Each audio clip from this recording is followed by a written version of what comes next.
ஜேசர்ஸ் பள்ளியிலிருந்து வந்திருக்கும் மாணவர்களாகிய நாங்கள் சைல்ட் சேஃப்டியை பற்றி ஒரு நாடகத்தை போட்டு காட்ட போகிறோம்.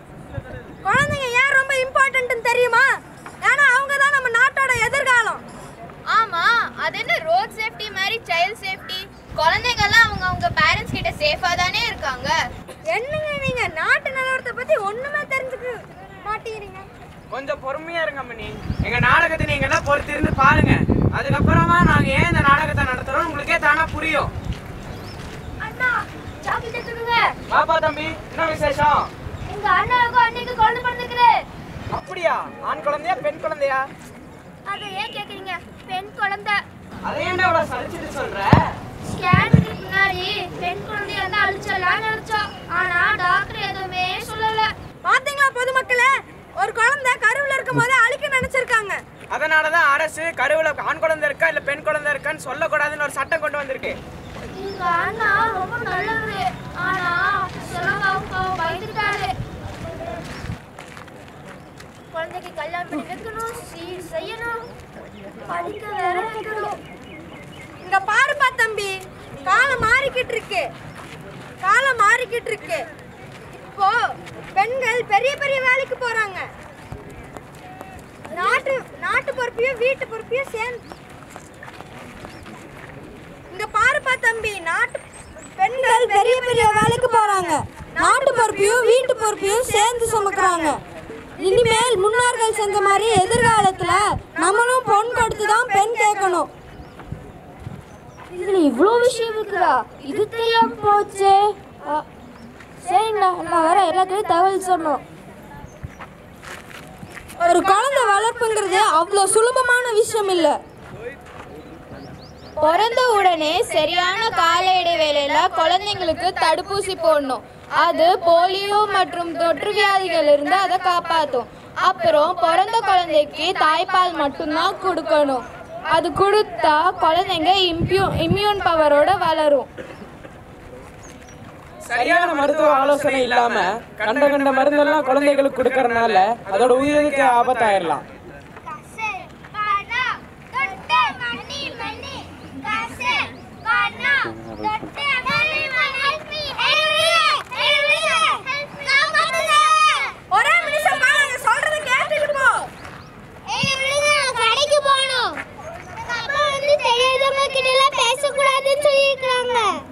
ஓஹோ, அப்புறம் எங்க அம்மா வந்து யாராச்சும் எங்க கையை பிடிச்சிருக்காங்க, ஹெல்மின்னு கத்துன்னு சொல்லியிருக்காங்க. பெருசா அழுகணும், அதுக்கப்புறம் கையை கடிச்சிட்டு ஓடி போயிடணும். அதே இப்ப நான் செய்ய போறேன். புத்திசாலி பசங்களா? ஏய் தொடாதீங்க, நான் சின்ன பையன், பெரிய பையனா நான் வளர்ந்துட்டேன். ஆமா, பெரிய பையன்தான். தம்பி எனக்கு ஒரு டவுட். ஏன்பா ஃப்ரெண்ட்ஸ் எல்லாம் பழகிறதுனா தொட்டு தானே ஆகணும். தப்பி விளையாடும் போது கையெல்லாம் காலில் படறானே. ஒரு நிமிஷம் இங்க உட்காருங்க. நம்ம தலையில தொல்லாம், சோழர்ல தொல்லாம், ஹேண்ட்ஷேக் கொடுக்கலாம், வேற எதுவும் பண்ணக்கூடாது. புத்திசாலி பையன்தான். உங்க அம்மா எல்லாம் நல்ல விஷயத்தை தான் சொல்லி தந்திருக்காங்க. சரி, இவ்ளோ காசு எடுத்துட்டு எங்க போறீங்க? கடைக்கு. ஓ சரி, பத்திரமா போங்க. பொதுமக்களே, குழந்தைகளுக்கு ரைட் டச், சரியான தொடுதல் பற்றி கற்றுக் கொடுக்க வேண்டும். இந்த காலத்தில் குட் டச் பேட் டச்ங்கிறதே இல்லை. நோ டச் லிமிட் டச் மட்டும்தான் இருக்கு. பேரண்ட்ஸ் மட்டும்தான் அவங்க குழந்தைகளை தொடலாம், மற்றவங்க யாரும் தொடக்கூடாது. குழந்தைங்க இப்ப தனியா வெளியே போறது ஜாஸ்தி ஆகிட்டே போகுது. ஸ்கூலுக்கு போறாங்க, டியூஷனுக்கு போறாங்க, பக்கத்து வீட்டுக்கு போறாங்க, ஃப்ரெண்ட்ஸ் வீட்டுக்கு போறாங்க. இந்த அவசரமான யுகத்துல பெற்றோர்களுக்கு தங்களோட குழந்தைகளை பார்த்து வளர்க்கறது கூட நேரம் பத்துறது இல்ல. குழந்தைங்களுக்கு அவங்களோட ஃப்ரெண்ட்ஸ் சர்க்கிள் இருந்து கூட ஆபத்து வரலாம். தூரத்து உறவினர்கள் கூட அவங்களுக்கு எதிரியா மாறலாம். அதனால நம்பிக்கையுரியவங்களா இருந்தாலும் உங்க குழந்தைங்களை அவங்க கிட்ட ஒப்படைக்க கூடாது. ஒரு சில சமயம் உங்க நம்பிக்கை வீணா போயிடலாம். குழந்தைகளுக்கு சின்ன வயசுல ஏதாச்சும் ஒரு சின்ன காயம் ஏற்பட்டாலும் அவங்க பெருசாகும் போது அது ஒரு பெரிய வலிய மாதிரி அவங்கள மனநிலை அளவுல பாதிக்கும்.